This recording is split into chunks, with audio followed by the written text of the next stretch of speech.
Hey guys, it's Jasper, and today I'm here with a bit of a Christmassy tale from the Brothers Karamazov. The Brothers Karamazov. The Brothers Karamazov.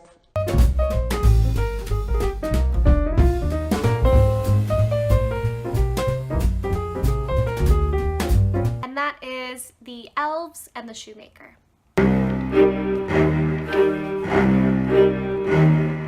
Today is another sleepy day, which means I will be pairing with our story, you guessed it, a great big cup of coffee. Cheers to being sleepy.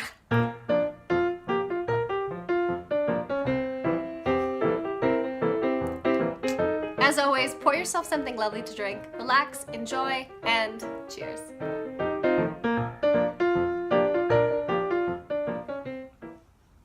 The Elves and the Shoemaker. Once, there lived a shoemaker who, through no fault of his own, had become so poor that all he had left was enough leather to make a single pair of shoes. That evening, he cut the leather for the shoes and was planning to work on them in the morning. A man with a clear conscience, he lay down quietly in his bed, commended himself to God, and fell asleep.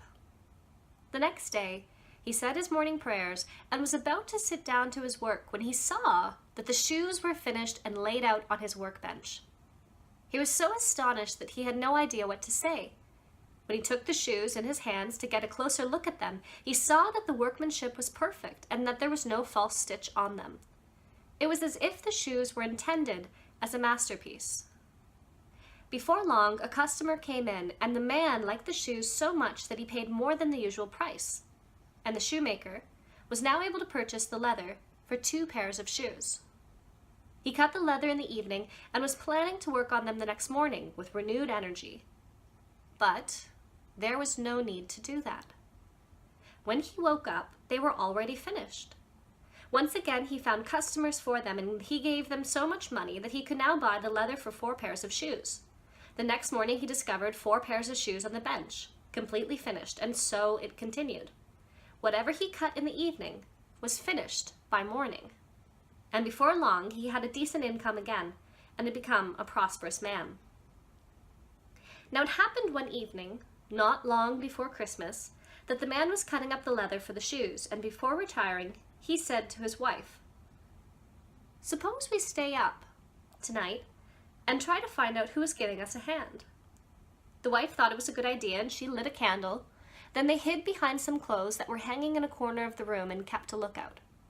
At midnight, 2 little naked men sat down at the workbench, took all the work that had been cut out, and began to punch, sew, and hammer so nimbly and skillfully with their little fingers that the shoemaker just stared in amazement. They didn't stop until they were completely finished with everything, and the shoes were on the bench. Then they ran off in a flash. The next morning, the shoemaker's wife said, "Those little fellows have made us rich. We have to find a way to show our gratitude. They must get cold running around with nothing at all to wear. How about I sew some little shirts, coats, vests, and breeches for them? And I could also knit a pair of stockings for each of them, and you can make a pair of shoes." The shoemaker said, "That sounds like a good idea to me." In the evening, when they had finished everything, they put the presents on the table where the shoemaker usually put the cut leather, and then they hid in order to see how the little men would react. At midnight, they scampered in and were about to start their work when they discovered the cute little articles of clothing in place of the cut-out leather.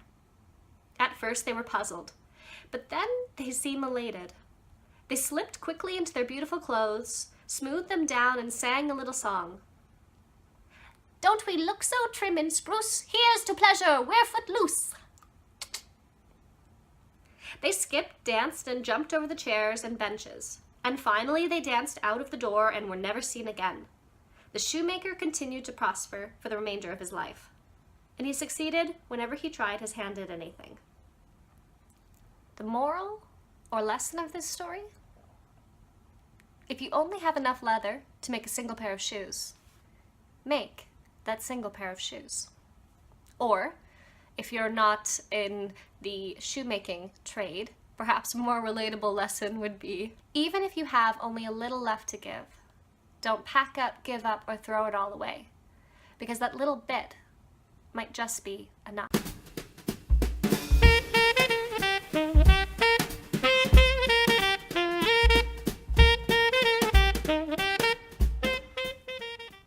point I'd like to talk about in this story is what I feel is a turning point in the tale. And that is the moment in which the shoemaker says, hey, maybe we should hide and see who's been helping us. And then when they do see who's been helping them, when the shoemaker says, we should show some thanks. And the reason why I say this is possibly a turning point in the story is because there's a pattern in fairy tales in which people receive aid from a supernatural character, and whether they acknowledge that character's aid or they don't, usually is the turning point for how the story might go. Now I think about Rumpelstiltskin, which is not a perfect match at all for this story, but something that always bothered me when I read Rumpelstiltskin was that you have this guy pop out of nowhere, and he helps the maiden who, has this real big problem. And he helps her 3 times. And doesn't just help her by snapping his fingers and doing something quickly, and then he's gone. He helps her by spinning an entire room of straw into gold. So this would take some time, even for a magical creature like himself. And he comes and does this 3 times. They spend quite a bit of time together. When he calls her on her debts, about giving the child, he gives her a loophole, which is, okay, fine. Don't want to pay your debt? Tell me what my name is.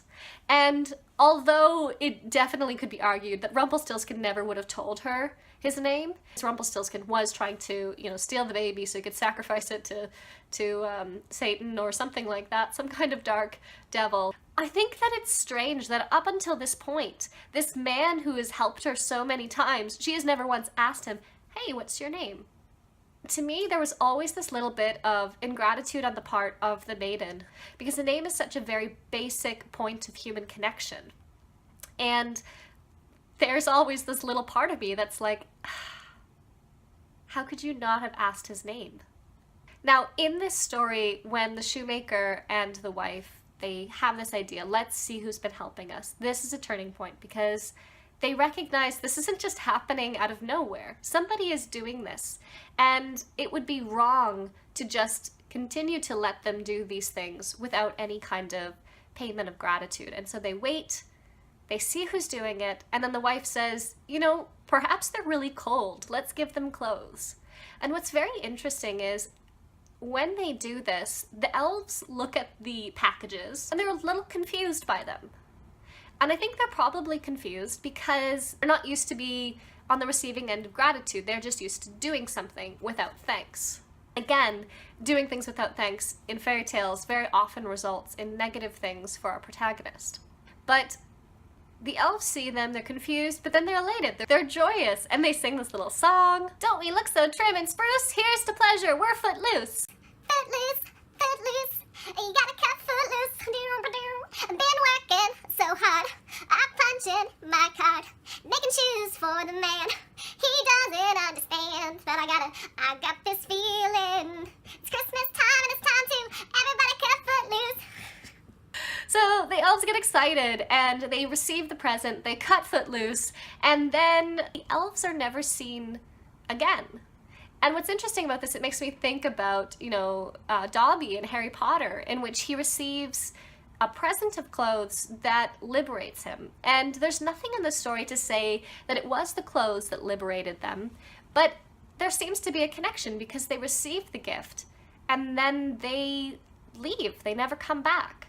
And it's not as if when they leave, then the shoemaker, falls into poverty again, but he prospers in whatever he does. And that brings me to the thing I want to close with that I like about this story.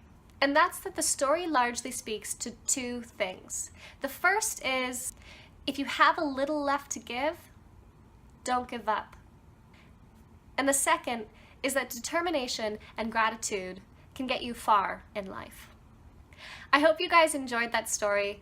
Merry Christmas, Happy Holidays. Just as a reminder, I won't be making any more videos for the rest of this year, but my videos will start back up in the 2nd week of January. If you have any suggestions for this channel, things you'd like to see more or less of, comment down below, let me know what those are. As always guys, I hope whatever you've been drinking has been good, that the story and discussion has been a fair match.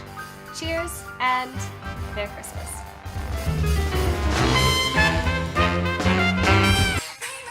So hard, I'm punching my card.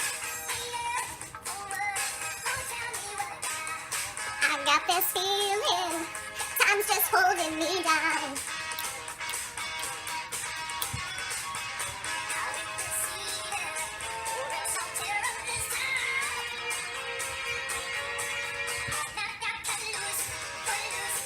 Pick up your Sunday shoes.